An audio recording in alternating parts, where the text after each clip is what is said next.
కేదార్నాథ్ ఈ ఆలయంలో ప్రతి అణువణువు ఒక రహస్యమే. ఇక్కడ జరిగే ప్రతి సంఘటన ఒక అద్భుతమే. పరమశివుడు స్వయంగా ఎద్దు మూపురం రూపంలో సముద్ర మట్టానికి దాదాపుగా 12,000 అడుగుల ఎత్తులో పరమశివుడే స్వయంగా కొలువుదీరిన పుణ్యక్షేత్రం. గర్వాల్ హిమాలయాల్లో కొలువుదీరిన ఈ క్షేత్రం దాదాపుగా 400 సంవత్సరాలు మూసివేయబడింది. దానికి గల కారణాలు, అసలు ఈ ఆలయం ఎలా ఏర్పడింది, ఇవన్నీ వివరాలు కూడా ఈ వీడియోలో చూద్దాం. కేదార్నాథ్ ఆలయం చుట్టూ పర్వత శ్రేణులు, ఆ పర్వత శ్రేణుల మధ్యలో ఒక ఆలయం. ఆ ఆలయానికి చేరుకోవాలంటే ఒకే ఒక దారి. ఆ దారి గుండనే వెళ్ళడం, ఆ దారి గుండనే రావడం. ఇంత కఠినమైన పరిస్థితులలో అక్కడ ఈ ఆలయం ఎలా నెలకొల్పబడింది, ఈ విషయం ఇప్పటికీ ఒక మిస్టరీనే. పురాణాల ప్రకారం మహాభారత యుద్ధం తర్వాత పాండవులకి తాము చేసిన మారణకాండ కారణంగా బ్రహ్మహత్య పాపం తగులుతుంది. ఆ పాపదోష నివారణకై కృష్ణుడు శివానుగ్రహం పొందవలసిందిగా సూచిస్తాడు. శివాన్వేషణలో ఉన్నటువంటి పాండవులు వారికి ఎంత వెతికినా కూడా శివుడు కనిపించలేదు. శివుడు మాయారూపం ధరించి నంది రూపంలో హిమాలయ పర్వతాల చుట్టూ తిరుగుతూ ఉన్నాడు. పాండవులు గర్వాల్ హిమాలయాలకి చేరుకున్న తరుణంలో ఒక పశువుల మందలో ఒక వింత ఆకారంలో, అన్ని పశువులా కాకుండా నీలిరంగులో కాస్త వింతైన ఆకారంలో నంది రూపంలో ఒక ఎద్దు కనిపిస్తుంది. ఆ నంది పరమశివుడే అన్న అనుమానంతో ఆ విషయం ఏ విధంగా అయినా తెలుసుకోవాలని అనుకున్నారు. ఆ సమయంలో భీముడు ఒక భారీ ఆకారంలాగా మారి మిగతా పాండవులు ఆ గోవులని భీముడి కాళ్ళ కింది నుంచి వెళ్లే విధంగా చేశారు. కానీ నంది రూపంలో ఉన్న పరమశివుడు మాత్రం భీముని కాళ్ళ కింద నుంచి వెళ్ళలేదు.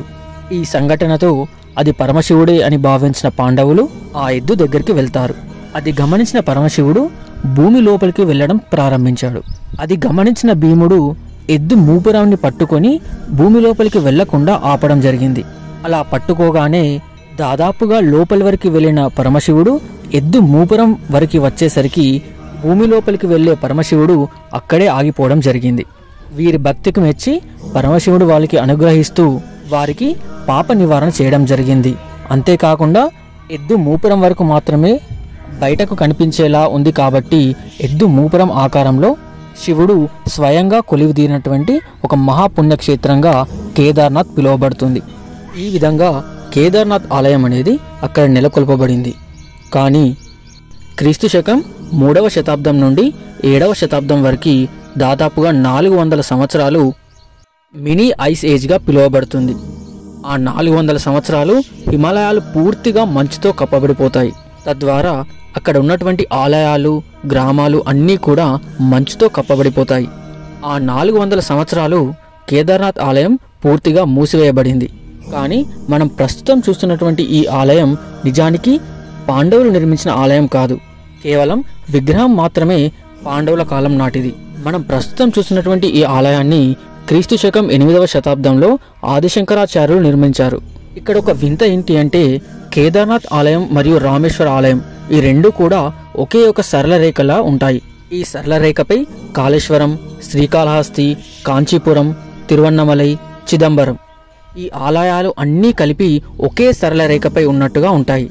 ఎలాంటి టెక్నాలజీ లేని ఆ కాలంలో ఒకే సరళ రేఖపై ఇవన్నీ ఆలయాలు ఉండే విధంగా ఏ విధంగా ఈ ఆలయాన్ని నిర్మించారు అనేది పూర్తిగా ఇప్పటికీ ఒక రహస్యంగా చెప్పుకోవచ్చు.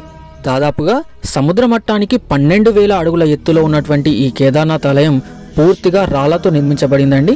అంత పెద్ద పెద్ద రాళ్ళని కనీసం దారి సౌకర్యం కూడా లేనటువంటి ఆ ప్రదేశానికి ఏ విధంగా తీసుకెళ్లారు.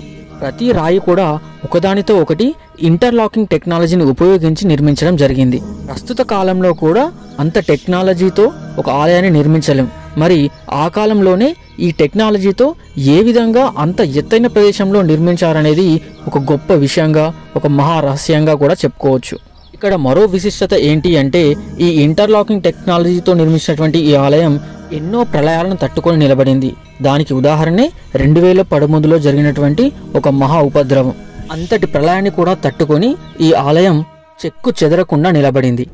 ఈ ప్రళయంలో ఒక మహాద్భుతం కూడా చోటు చేసుకుందండి. అదే భీమశిల.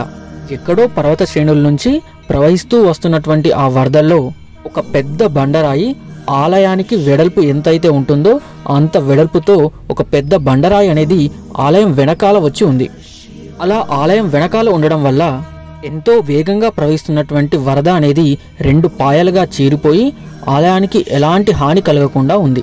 ఆ సంఘటనని ఒక్కసారి తలుచుకున్నట్లయితే ఆలయాన్ని రక్షించడానికి ఆ నందీశ్వరుడే దిగివచ్చాడేమో అనిపించేలాగా ఇప్పటికీ మన మనసుల్లో మెదులుతూ ఉంటుంది. ఈ ఆలయాన్ని దర్శించాలంటే సంవత్సరంలో 6 నెలలు మాత్రమే మనకు అనుకూలిస్తుంది. మిగతా 6 నెలల కాలం మంచుతో కప్పబడి ఉంటుంది. ఇక్కడ ఒక అద్భుతం ఏంటి అంటే పూర్తిగా మంచుతో కప్పబడిపోయినప్పటికీ కూడా ఆలయంలో వెలుగుతున్నటువంటి దీపం 6 నెలలు కూడా వెలుగుతూనే ఉంటుంది. ఆలయాన్ని ఎప్పుడైతే తెరుస్తామో ఆ తెరిచినప్పుడు దీపం వెలుగుతూనే ఉంటుంది. అలాగే మరొక అద్భుతం ఏంటి అంటే ఆలయాన్ని మూసేసే సమయంలో ఆలయం ఎంత శుభ్రంగా అయితే ఉంటుందో ఆలయం తెరిచిన తర్వాత 6 నెలల తర్వాత అయినప్పటికీ కూడా అంతే శుభ్రంగా ఉంటుంది. శివుడు బోలాశంకరుడు. ఈ మాట నిజం అనిపించేలాగా ఇక్కడ ఒక సంఘటన కూడా జరిగింది. కొన్ని సంవత్సరాల క్రితం ఒక మహా గొప్ప శివభక్తుడు ఆ కేదారేశ్వరుని దర్శనానికై వస్తాడు. కానీ అప్పటికే ఆలయం మూసివేస్తూ ఉంటారు. ఆలయం తెరవమని ఎంత బ్రతిమలాడినప్పటికీ కూడా అక్కడి పూజారులు ఆలయాన్ని తెరవరు. కానీ ఆ శివభక్తుడు పరమేశ్వరుణ్ణి దర్శనం చేసుకొనిదే అక్కడి నుంచి తిరిగి వెళ్ళను అని సంకల్పం చేసుకొని కూర్చున్నాడు. అయినప్పటికీ ఆ ఆలయ పూజారులు ఆలయానికి తాళం వేసి వెళ్ళిపోయారు. ఆ పరమేశ్వరునిపై భారం వేసినటువంటి ఆ శివభక్తుడు అక్కడే కూర్చొని ఉన్నాడు. చీకటి కూడా కావస్తుంది. ఆ సమయంలో పూర్తిగా మంచుతో కప్పబడినటువంటి చుట్టూ పర్వతాలు, పైగా మంచు వర్షం కూడా. ఆ సమయంలో ఒక ఋషిలాగా ఉన్నటువంటి ఒక వ్యక్తి వచ్చి ఎంతో ఆకలితో దాహంతో ఉన్నటువంటి ఈ శివభక్తునికి ఒక ఫలాన్నిచ్చి తలని చేతితో నిమురుతూ ఆశీర్వదించి వెళ్ళిపోతాడు. ఆ ఫలాన్ని ఆరగించిన వెంటనే ఆ వ్యక్తి గాఢమైన నిద్రలోకి జారుకుంటాడు. అతను కళ్ళు తెరిసే సమయానికి ఆలయం యొక్క తాళాలు తెరుస్తూ ఉన్నటువంటి పూజారి కనిపిస్తాడు.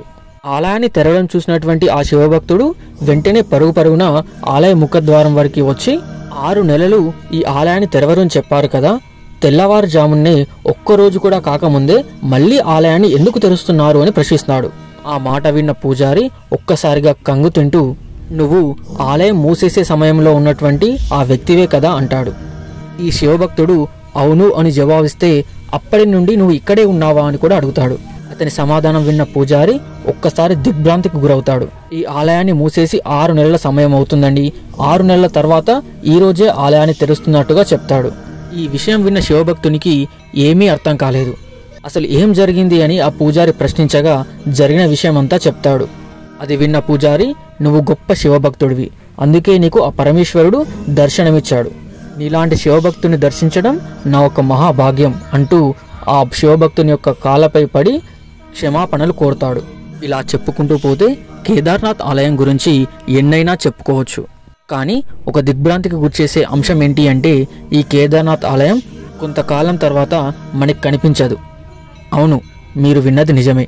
పురాణాల ప్రకారం బద్రీనాథ్ మరియు కేదార్నాథ్ ఈ 2 ఆలయాలు అంతరించిపోతాయి. దానికి కారణం ఇక్కడ ఉన్నటువంటి నరనారాయణ పర్వతాలు కలిసిపోవడం. ఈ పర్వతాలు కలిసిపోవడం వల్ల ఈ పర్వత ప్రాంతంలో ఉన్నటువంటి ఆలయాలన్నీ కూడా కనుమరుగవుతాయి. పురాణాల ప్రకారమే కాదండి, సైంటిఫిక్గా కూడా మనం దీన్ని ఒప్పుకోవచ్చు. ఏ విధంగా అంటే భూచలన సిద్ధాంతం. భూమి ఒక ప్రదేశం నుండి మరొక ప్రదేశానికి కదులుతూ ఉంటుంది. అలా కదలడం వల్లే మనం ఇప్పుడు చూస్తున్నటువంటి ఈ హిమాలయాలు అనేవి ఏర్పడ్డాయి. ఇలాంటి దృగ్విషయాలు మునుముందు కూడా జరుగుతూ ఉంటాయి. మనం చిన్నప్పుడు చదువుకున్న హిమాలయాల ఎత్తుకి ప్రస్తుతం ఉన్న హిమాలయాల ఎత్తుకి ఎంతో మార్పు ఉందని సైంటిఫిక్గా కూడా నిరూపించబడింది. కాబట్టి అటు పురాణాల ప్రకారం చూసినా లేదా సైంటిఫిక్గా నిరూపించబడ్డవి చూసినప్పటికీ కూడా ఇదంతా నిజమేనేమో అని అనిపిస్తుంది. శివుడి ఆజ్ఞ లేనిదే చీమైనా కుట్టదంటారు. మరి ఆ పరమేశ్వరుడు ఏమనుకుంటున్నాడో? అంతా ఆ శివునిపై భారం వేయడం తప్ప మనం చేసేది ఏమీ లేదు కదా అండి. ఓకే ఫ్రెండ్స్, నాకు తెలిసినటువంటి ఈ చిన్న విషయాలను మీతో పంచుకున్నాను. నేను చేసిన ఈ వీడియో మీకు నచ్చినా లేదా ఏమైనా చిన్న పొరపాట్లు ఉన్నా కామెంట్ రూపంలో తెలపగలరు. ఇక నా ఛానల్ ఇదే విధంగా ఆదరిస్తారని కోరుకుంటూ ధన్యవాదాలు ఫ్రెండ్స్.